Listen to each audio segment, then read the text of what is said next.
course, one of the biggest selling point of weight loss medications is the belief that they reduce food noise and that preoccupation with food and those type of struggles.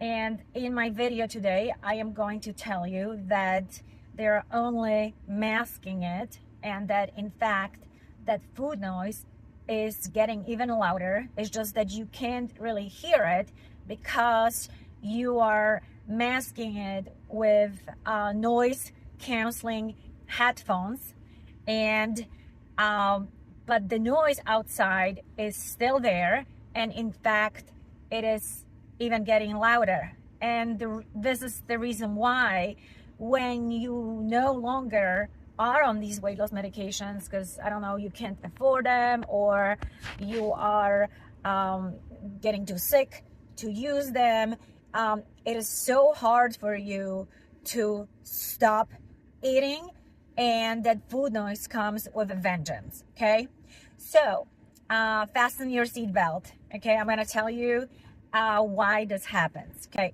so the number one important thing is understanding what food noise actually is. And there's two different pathways in the brain that happen when we are experiencing this food noise. So the first part of the brain, the first pathway is the hedonistic pathway, is the dopamine reward center.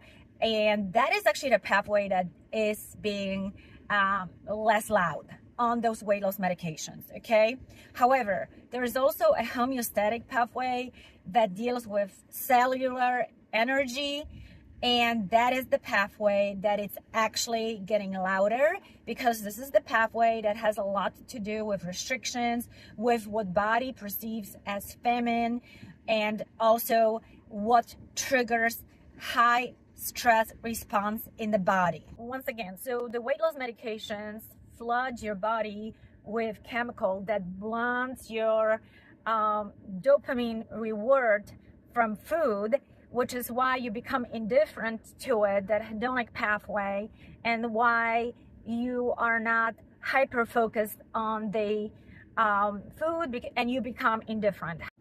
However, the other homeostatic pathway is actually screaming louder. You just can't hear it because you have these noise canceling headphones, and the pathway is screaming from years of restrictions, yo-yo dieting, your body not being safe, but feeling feminine and being in a chronic stress from it.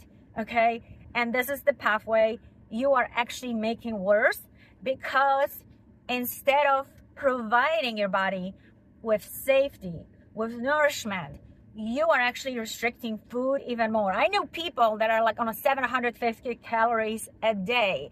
They're damaging this pathway even more. So while you are thinking that you are actually fixing yourself, and you are overly feeling like you are reducing the food noise, and internally you are actually making that food noise louder by constantly spiking your cortisol and down regulating your thyroid and preparing your body for a massive crash when you are no longer taking this medication, and your hunger hormone ghrelin kicks in with a vengeance, and you're gonna be eating without control, worse than you ever had, because your body's, your HPA axis registered all the time when you are trying to starve yourself as feminine, and is going to kick in its signals louder, and you're not going to be able to resist them. And this is actually what happens when we're going on restrictive diets. You have to undiet, okay? And there are ways to do it. Check out my website, Mar Integrative Wellness. I talk about it. Of course, subscribe. I'll show you another way to deal with extra pounds.